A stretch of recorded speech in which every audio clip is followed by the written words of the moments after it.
Así es que les invito a que ustedes puedan buscar en su Biblia el libro de Esdras, porque vamos a estar estudiando acerca de lo que sucedió. Esdras, si bien no es un libro profético, es un libro que nos narra lo que vivieron los judíos en su retorno de Babilonia hacia Jerusalén. Eso es lo que ellos están viviendo allí. Como ustedes recordarán, ellos retornaron en tres grandes oleadas. La primera oleada de judíos que retorna de Jerusalén fue comandada por Zorobabel en el año 538. Luego, después de esta oleada, sigue Esdras en el 458 y luego Nehemías en la última oleada en el 445. El gran tema entonces del libro de Esdras es que tenemos el retorno y establecimiento de Israel en Jerusalén. Y esto podría compararse a el nuevo éxodo. Recuerdan ustedes que lo primero que el pueblo vivió fue el éxodo de Egipto. Aquí, en este libro de Esdras, tenemos el segundo éxodo y pasan cosas muy similares. Por ejemplo, si ustedes recuerdan, cuando Israel salió de Egipto, lo primero que hacen es construir el tabernáculo de reunión. De la misma manera, cuando los judíos regresan de Babilonia, lo primero que hacen es reconstruir el templo. En el caso de los israelitas, cuando salieron de Egipto, Moisés les enseña la ley, Dios les revela los 10 mandamientos. En el caso de los judíos que regresan de Babilonia, es Esdras quien interpreta la ley para ellos. ¿Ven ese paralelismo entre lo que ocurre en Egipto, en el Éxodo, y lo que ocurre aquí también con los profetas? Tenemos este paralelismo muy especial. Aquí está iniciando entonces el pueblo de Israel en una nueva etapa al volver del exilio. Y creo, hermanos, que este es un buen libro para la iglesia, porque estamos nosotros también, recién se habla de que se está aperturando de nuevo el país y la iglesia de alguna manera ha estado en su propio exilio en estos meses. Es decir, no hemos podido congregarnos físicamente y estoy seguro y oramos para que también el retorno de la iglesia a este lugar físicamente también pueda ser una nueva etapa para nosotros. Y por eso creo que el libro de Esdras es tan pertinente para nosotros hoy como pueblo de Dios. El libro de Esdras tiene 3 puntos principales. El primer punto tiene que ver con el retorno del primer grupo de judíos guiados por Zorobabel, del capítulo 1 al capítulo 2. Luego, el siguiente punto del libro de Esdras, del capítulo 3 al capítulo 6, es precisamente la reconstrucción del templo. Aquello que ya vimos en Ageo, cómo Ageo empieza ese gran proyecto de manos apoyado también por el ministerio de Zacarías. Aquí en el libro de Esdras vamos a ver justamente cómo se termina de reconstruir este templo, del capítulo 3 al 6. Y luego del capítulo 7 al 10 tenemos el retorno de la segunda oleada de judíos que regresan a Jerusalén. Esta mañana vamos a estudiar solamente los primeros 2 encabezados del libro de Esdras, es decir, el retorno de los judíos en el capítulo 1 y 2 y la reconstrucción del templo del capítulo 3 al capítulo 6. En primer lugar, entonces, quiero invitarles a que busquen en su Biblia el capítulo 1, versículo 1. Esdras, capítulo 1, versículo 1, dice así: En el primer año de Ciro, rey de Persia, para que se cumpliese la palabra de Jehová por boca de Jeremías, despertó Jehová el espíritu de Ciro, rey de Persia, el cual hizo pregonar de palabra y también por escrito por todo su reino, diciendo: Así ha dicho Ciro, rey de Persia, Jehová, el Dios de los cielos, me ha dado todos los reinos de la tierra y me ha mandado que le edifique casa en Jerusalén, que está en Judá. Quien haya entre vosotros de su pueblo, sea Dios con él, y suba a Jerusalén, que está en Judá, y edifique la casa a Jehová, Dios de Israel. Él es Dios, la cual está en Jerusalén. Lo primero que vemos en este texto es algo muy interesante. Dice el versículo 1 que para que se cumpliera la palabra por boca de Jeremías. Y esto es interesante, hermanos, y no podemos dejar pasar por alto este primer detalle, porque para este entonces Jeremías ya ha muerto.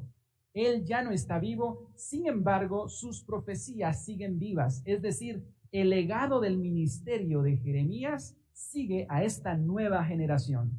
Y esto es importante, hermanos, porque si ustedes recuerdan, los judíos rechazaron a los verdaderos profetas, los mataron, los apedrearon. De hecho, el ministerio de Jeremías no tuvo ningún convertido, podríamos decir, porque no le hicieron caso. De hecho, lo llevan a Egipto y lo matan. Sin embargo, sus profecías siguieron cumpliéndose como muestra de que Jeremías fue un profeta verdadero. Y eso nos llama mucho la atención iniciando este pasaje. Lo siguiente, hermanos, es que quien da la apertura para que los judíos puedan regresar justamente a Jerusalén es un monarca del imperio persa llamado Ciro. Y esto es interesante porque Ciro, las probabilidades de que Ciro permitiera el retorno de los judíos era casi nula. ¿Por qué razón? Porque recuerden ustedes que el trasfondo del gobierno del imperio persa era paganismo, era todo en contra de lo que Dios había establecido. Sin embargo, hermanos, aquí vemos que Dios es el soberano sobre los monarcas de este mundo.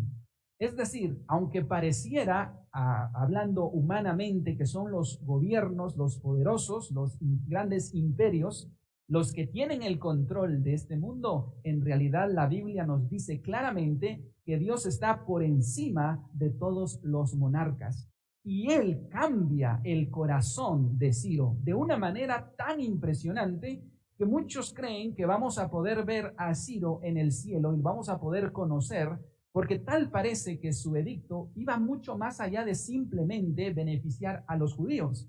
Tal parece que Ciro tuvo un encuentro con el Dios de Israel, al punto que Él es el que va a permitir el retorno de los judíos.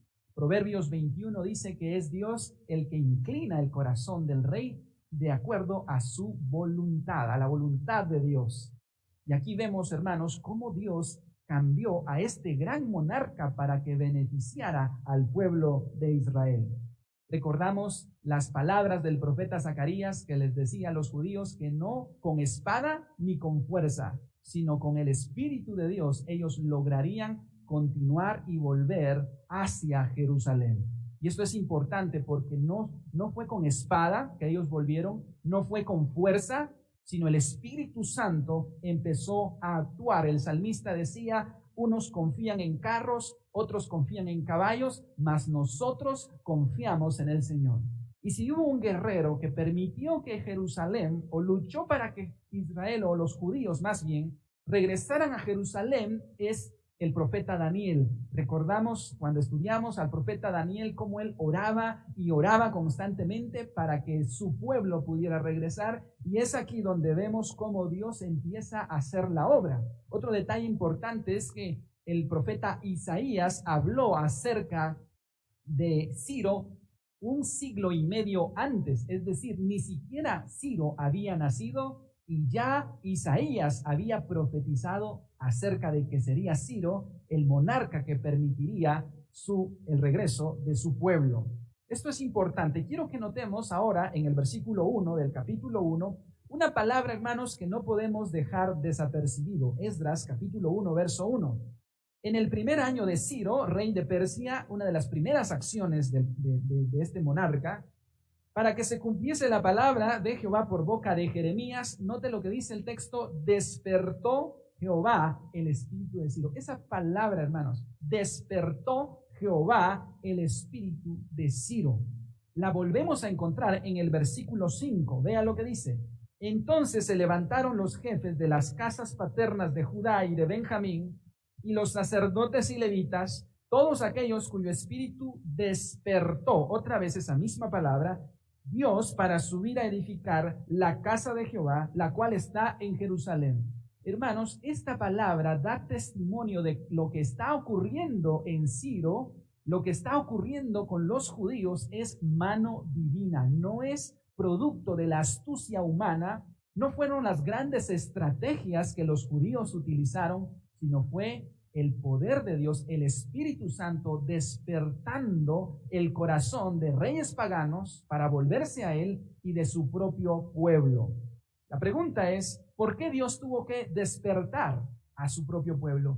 Porque, hermanos amados, nosotros solo podemos obrar para los designios de Dios y para su reino, al menos que Dios despierte nuestro corazón a las cosas espirituales y a su voluntad. De lo contrario, en nuestra naturaleza perversa y pecaminosa, no somos dados a volvernos a Dios.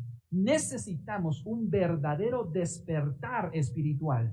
Y en este 57 aniversario, mi oración, hermanos, es para que ustedes y yo podamos tener en esta nueva etapa que nos espera un verdadero despertar. El pastor Tim Keller, en uno de sus libros, define que el avivamiento, en un avivamiento o en un despertar verdadero ocurren tres cosas. Lo primero, los creyentes somnolientos despiertan. Segundo, los creyentes nominales se convierten. ¿Quiénes son los creyentes nominales? Los que asisten pero no existen. Y luego los paganos más difíciles se convierten a Cristo. Y esto es justamente lo que pasó en Ciro y el imperio persa. Los paganos más difíciles como Ciro vinieron al Señor y también su pueblo fue despertado por la gracia de Dios. Esto es lo que ocurre en un verdadero avivamiento y eso es lo que oramos para nosotros. Quizás usted en su familia tenga hijos, tenga jóvenes, adolescentes, a los que Dios necesita despertar en este momento. Y es mi oración, hermanos, para que Dios pueda obrar de esa manera, despertar nuestro corazón en esta nueva etapa para cumplir así sus propósitos. Otro detalle importante es que Ciro no solo permite que los judíos puedan regresar, sino también está el texto, vamos a ver ahora en el verso 6, que él no solo permite que ellos regresen, sino que también es parte de los que está financiando este proyecto para los repatriados. Vean lo que dice en el capítulo 1, versículo 6.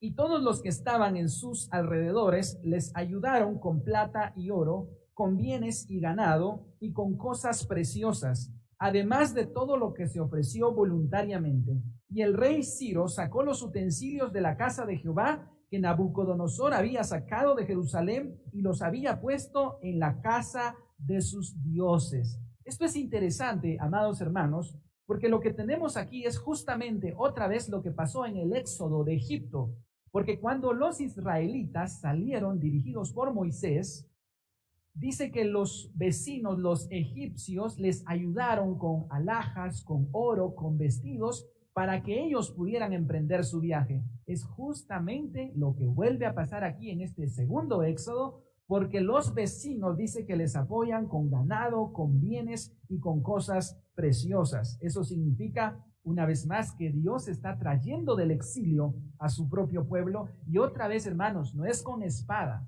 no es con ejército, es con el Espíritu de Dios. Nosotros no necesitamos, hermanos, tener que luchar en fuerzas carnales. Pablo decía que las armas de nuestra milicia no son carnales, sino son poderosas en Dios. Y oramos para tener una iglesia que está llena de su Espíritu, una iglesia que busca a Dios, busca su presencia en oración y que dejemos a Dios ser Dios en medio de nosotros. Así es que ellos ahora tienen dinero, ahora tienen oro, ahora tienen ganado, ahora Dios los empieza a equipar para poder regresar. ¿Por qué Dios despertó el corazón de los judíos? Hermanos, después de 70 años, muchos de ellos tenían una vida establecida en Babilonia, es decir, se habían acomodado a la cultura de Babilonia. Es más, la Biblia nos relata más adelante que muchos judíos se quedaron en Babilonia, decidieron no volver. ¿Puede usted ponerse en los zapatos de los judíos? Era obvio que muchos de ellos se habían acomodado. Muchos de ellos tenían trabajos establecidos, tenían familia, tenían conocidos. Es decir, después de 70 años, no era fácil mudarse a un lugar totalmente desconocido. Pero Dios empieza a obrar de esta manera. Dice otro texto que Ciro devolvió todo lo que Nabucodonosor había sacado del templo de Jerusalén. Noten lo que dice el versículo 8, versículo 11 del capítulo 1. Lo sacó pues Ciro, rey de Persia, por mano de Mitrídates, tesorero, el cual los dio por cuenta a Sesbazar, príncipe de Judá, y esta es la cuenta de ellos: 30 tazones de oro, 1000 tazones de plata, 29 cuchillos, 30 tazas de oro, otras 410 tazas de plata y otros utensilios. Versículo 11, todos los utensilios de oro y de plata eran 5400, todos los hizo llevar Sesbazar con los que subieron del cautiverio de Babilonia a Jerusalén. Lo que está ocurriendo aquí, hermanos, no podemos pasarlo por alto. Ciro está dando de los mismos recursos del Estado para devolver lo que antes era de los judíos. Y aquí una vez más vemos la mano de Dios. De verdad, lo que está ocurriendo aquí es un verdadero despertar espiritual. Y nosotros, hermanos, oramos para que el retorno de la iglesia nuevamente sea de verdad un despertar espiritual para todos nosotros. Dios usó a Ciro. Es más, en la profecía de Isaías, Dios le llama a Ciro mi pastor, un siglo y medio antes. Hermanos, Dios usa a los que Él quiere usar. ¿Recuerdan en el Antiguo Testamento? Dios usó a Rahab, una prostituta, para proteger a los 2 espías.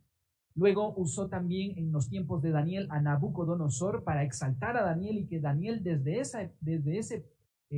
esa posición en el gobierno pudiera exaltar a Dios. Más adelante también Dios usó al rey de Nínive, quien convocó a un gran ayuno y todos se convirtieron. Hermanos amados, los caminos de Dios no son nuestros caminos. Lo que necesitamos es buscarle a Él en oración y depender de sus fuerzas, no de nuestras fuerzas. Ahora vamos a pasar al capítulo 2. Ya hemos estudiado un poco acerca del edicto de Ciro, qué es lo que sucedió, este despertar espiritual. Vamos ahora a el capítulo 2 y veamos que tenemos un listado de las personas que regresaron. Capítulo 2, versículo 1 dice lo siguiente: estos son los hijos de la provincia que subieron del cautiverio, de aquellos que Nabucodonosor, rey de Babilonia, había llevado cautivos a Babilonia, y que volvieron a Jerusalén y a Judá, cada uno a su ciudad, los cuales vinieron con Zorobabel, Jesúa, Nehemías, Seraías, Reelaías, Mardoqueo, Bilsán, Mispar, Bigbai, Reum, Baana. El número de los varones del pueblo de Israel, los hijos de Paros, 2172, los hijos de Cefatías, 372, los hijos de Ara, 775. Y así usted puede observar el capítulo 2, familia tras familia, número tras número. Usted se preguntará, ¿qué tiene que ver esta lista en el capítulo 2 con el gran mensaje del libro de Esdras? ¿Por qué el Espíritu Santo guió a Esdras a escribir este listado, este registro? Hermanos amados, por una razón muy importante. Aquí tenemos a los héroes de la fe que decidieron salir de Babilonia, salir de la cultura pagana, salir de su zona de confort, porque eso era lo que estaban haciendo. Ellos tenían ya trabajos establecidos allí, tenían ya conocidos. Pero este grupo, hermanos, es valiente. De las 3 oleadas hay que reconocer que el primer grupo fue muy valiente por varias razones. Número 1, el viaje entre Babilonia a Jerusalén les llevaría por lo menos 4 meses de camino. Esto no sería nada fácil. Se cree en este listado que se llegaban a cerca de 50,000 judíos que iban a volver en la primera oleada. Hermanos, dígame usted si no es fácil tener un viaje de 4 meses. No habían trenes, no habían aviones, había que hacerlo a pie, en caballo, en asno, etcétera.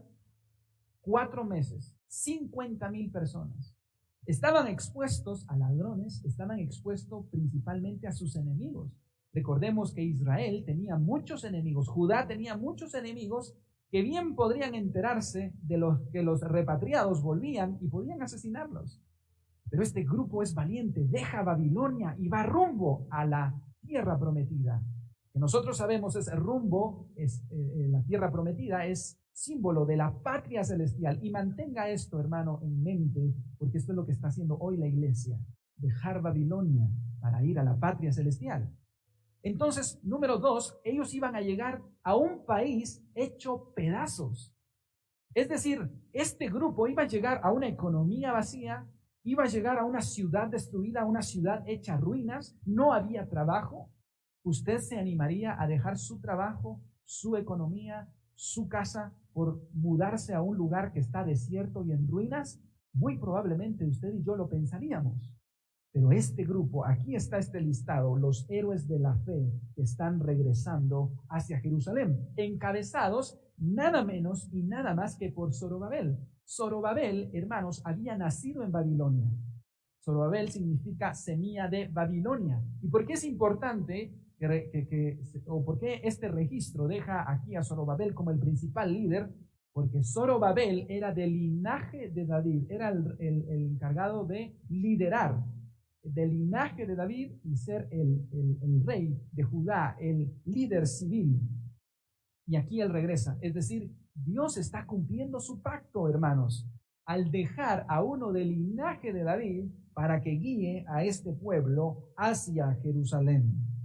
Otro detalle interesante del capítulo 2 que no podemos pasar de vista o desapercibido es que, hermanos, si usted lee este pasaje de Esdras capítulo 2 comparado con otros pasajes históricos, nos damos cuenta que los judíos regresan cerca en la primera oleada de 50,000. Ahora, ¿por qué eso es importante? Porque cuando uno lee Segunda de Reyes capítulo 24, dice que en las 3 oleadas que Nabucodonosor llevó de Jerusalén a Babilonia, habían aproximadamente 20,000 judíos. Ahora tenemos 70 años después que regresaron 50,000 en la primera oleada. Todavía faltan otras 2 oleadas. Se piensa que en total había 1,000,000 de judíos en Babilonia. Ahora ponga atención a esto.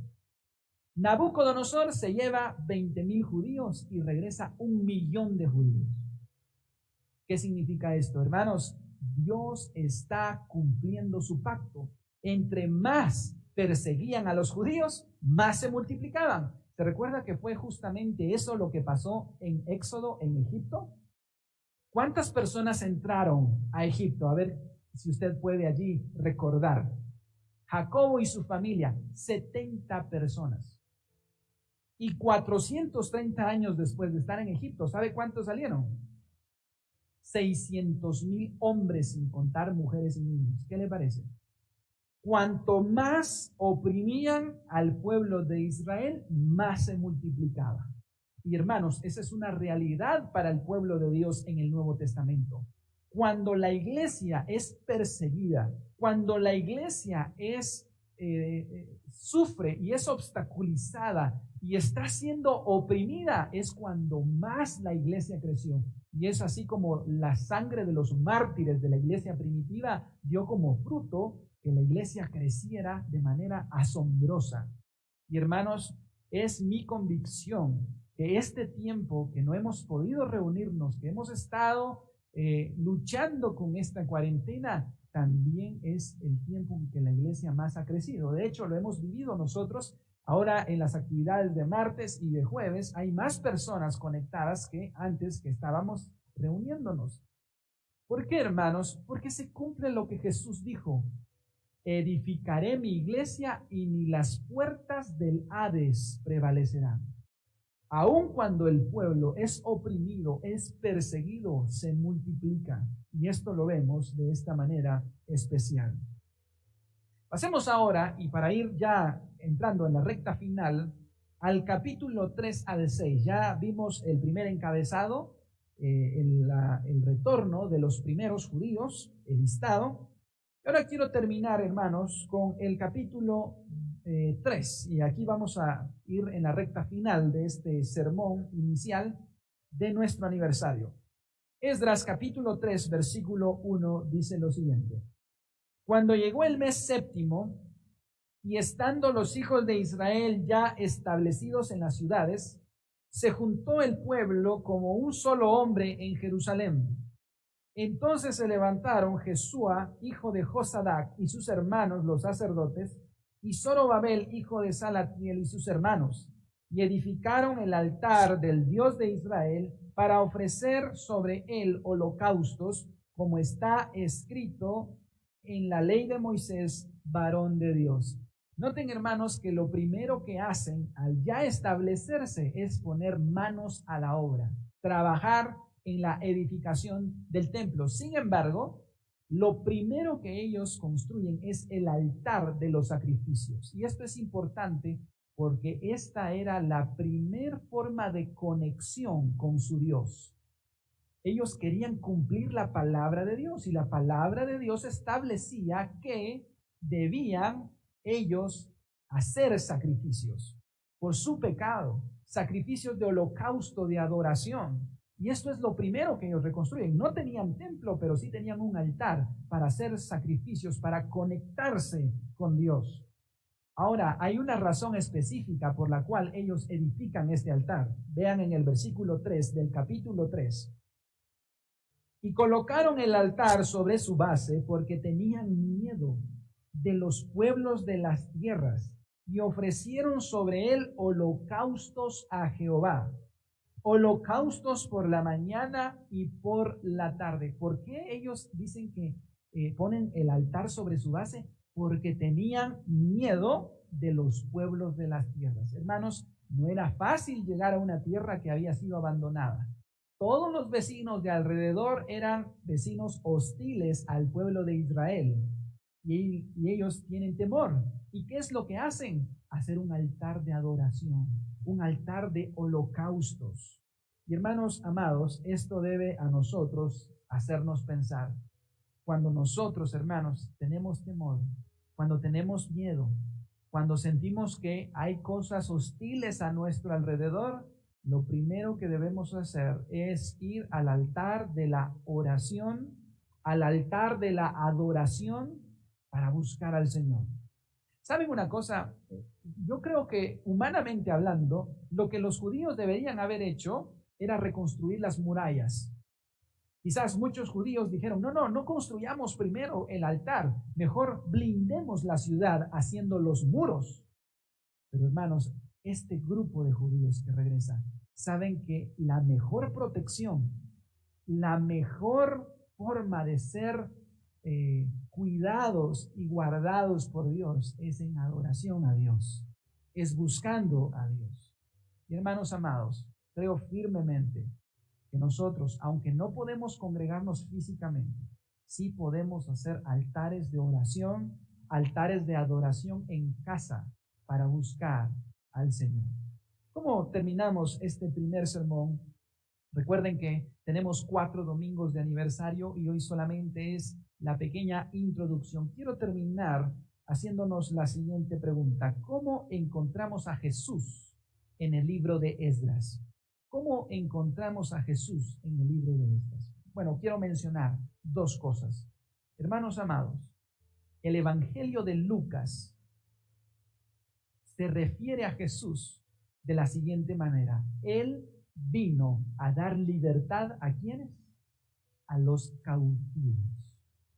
Lo que estamos viendo en el libro de Esdras, amados hermanos, es exactamente la invitación del Evangelio a nosotros a salir de Babilonia y caminar junto a Jesús, nuestro nuevo Zorobabel. De hecho, es del linaje de Zorobabel, mencionan los evangelios. Esta es la invitación del Evangelio. Jesús nos está invitando a levantarnos de la Babilonia, de este mundo caído, y caminar a la patria celestial. Jesús es el libertador de los cautivos, y en un sentido, todos nosotros estamos o estábamos cautivos en Babilonia. Estábamos allí desviados, sin rumbo, sin esperanza. Y Jesús nos está diciendo, ven a mí, sígueme hacia la patria celestial. Le pregunto a usted, ¿usted será de los que salen de Babilonia o será de los que se queden acomodados a este mundo? Jesús nos está invitando a poner nuestra mirada en la patria celestial. Jesús dijo, no os hagáis tesoros en la tierra, haceos tesoros en el cielo. Lo segundo que quiero terminar diciendo, hermanos, es que nosotros también hoy estamos reconstruyendo el templo. Pero el templo no es esto que vemos hoy remodelado. El templo del nuevo pacto se construye, como decía el apóstol Pedro, con piedras vivas, que es usted y soy yo. El nuevo templo es la iglesia y está en remodelación, está más bien en reconstrucción. Y es Jesús, él dijo, sobre esta roca edificaré mi iglesia. Jesús, el gran constructor, está haciendo la obra y usted y yo somos esas piedras vivas que hacemos este templo. Hermano, joven, señorita, amados que me escuchan, no tiremos la toalla, no dejemos de trabajar por el Señor. Debemos mantenernos firmes, debemos mantenernos con nuestra mirada puesta en el Señor. Porque, hermanos, vamos a entregarle una iglesia al Señor sin mancha y sin arruga. Yo sé que este tiempo de cuarentena ha sido difícil para muchos mantener su fe. Muchos se han acomodado también. Muchos se han dado a la carne, otros quizás al entretenimiento, y están perdiendo este tiempo. Hermanos amados, en el nombre de Jesús, en este 57 aniversario, volvamos a la causa. Debemos continuar. Y cuando ya se nos permita estar físicamente congregados, estoy seguro que vendrá una nueva etapa, como lo fue en el caso de los judíos. Oremos. Padre, te damos gracias, oh Dios, por tu palabra. Gracias, Padre, porque este 57 aniversario podemos seguir siendo edificados, afirmados, solidificados por medio de tu palabra, que es el alimento espiritual de tu iglesia. Anhelamos, oh Dios, una iglesia sin mancha y sin arruga. Oramos, oh Dios, para que podamos ser una iglesia fiel. Padre, despierta nuestros corazones, como despertaste a Ciro y a Zorobabel y a Ageo y a Zacarías, para ser, Señor, esa iglesia fiel. Si algún hermano o alguna hermana ha perdido, Señor, su visión, o la visión, o ha perdido el ánimo, o ha perdido, Señor, ese deseo de seguir adelante, Señor, despierta liderazgo, despierta tu iglesia para poner manos a la obra, Señor. Y Padre, te pido también por aquellos que todavía están en Babilonia, que todavía siguen acomodados a la cultura de este mundo. Oh Dios, que Jesús pueda ser el gran libertador también para ellos. Despierta a aquellos jóvenes, señoritas, que han perdido su amor por ti, que su deseo por ti ha muerto. Despierta nuevos deseos para la gloria de tu nombre. Gracias por tu iglesia Castillo Fuerte, por este primer domingo de aniversario. Queremos, Señor, iniciar una nueva etapa en este lugar, para la gloria y la honra de tu nombre. En Cristo Jesús oramos. Amén.